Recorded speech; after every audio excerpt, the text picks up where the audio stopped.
We speak student. Tenses, a la schmuck.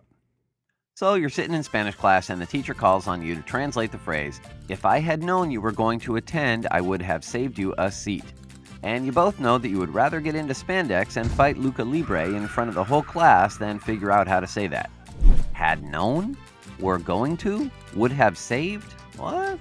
Well, you don't have to think twice about saying a big fat phrase in English, a language with 12 to 16 tenses depending on who you ask. But you probably don't even know what to call the tenses you use in English every day. So step away from the spandex for a second and let's talk tenses. Present perfect simple, past perfect progressive, conditional perfect. The way we talk about tenses in English just sounds like word diarrhea. Yeah. But if we break it down, it's all just a matter of time. When something's happening and for how long. First, you've got your basic tenses. Past, present, future, and conditional, that if thing. You know this stuff. It either already happened, or it's happening, or it will happen. And if it's conditional, it depends on something else happening. And that's it. The conditional is usually the then part of an if-then statement, and it uses would, could, or should. You know, like when your mom says, "If you had finished your Spanish homework, I would have taken you to see the One Direction movie." If we stopped there, the English language would have just 4 tenses. 4 boring tenses, but 4. Things would have to happen one after the other. You could never be doing one thing while your friend did something else. That's why we've got ways to describe those tenses. Simple, progressive, and perfect. All these words do is make the time of the tense even more specific. Simple means that the emphasis is on the verb being executed. That is, you do something and then it's finished. Progressive, sometimes called continuous, means that the emphasis is on duration, being in the process of doing something. A progressive verb is making progress, you could say. Perfect means that the action has already happened, but is significant in the present tense. It uses the helper verb to have.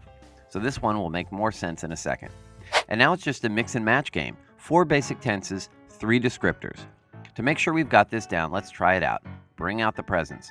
Not that kind of present. Come on. All right. Simple present. I speak. Simple. The focus is on the action. You speak, and then you're done speaking. Present progressive. I am speaking. It's progressive because it emphasizes the process of the action. You're in the middle of speaking. Present perfect simple. I have spoken. This one's perfect because it uses have as a helper. Plus, it's already happened. He's done speaking, but it's still important for the present. Really, anybody who says, "I have spoken," thinks they're important for the present. And it's simple because it's about the execution of the verb, not the process, like the verb does something, right? All right, present perfect progressive. I have been speaking. Again, it's perfect because of the have, and progressive because the focus is on the process of speaking.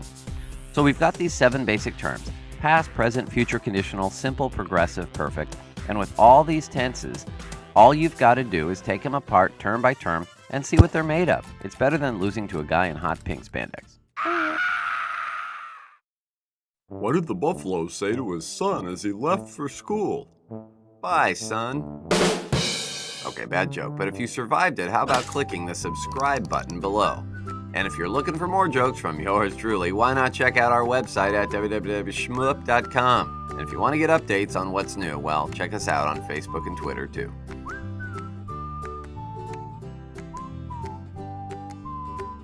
Please check our Facebook and Twitter pages, please.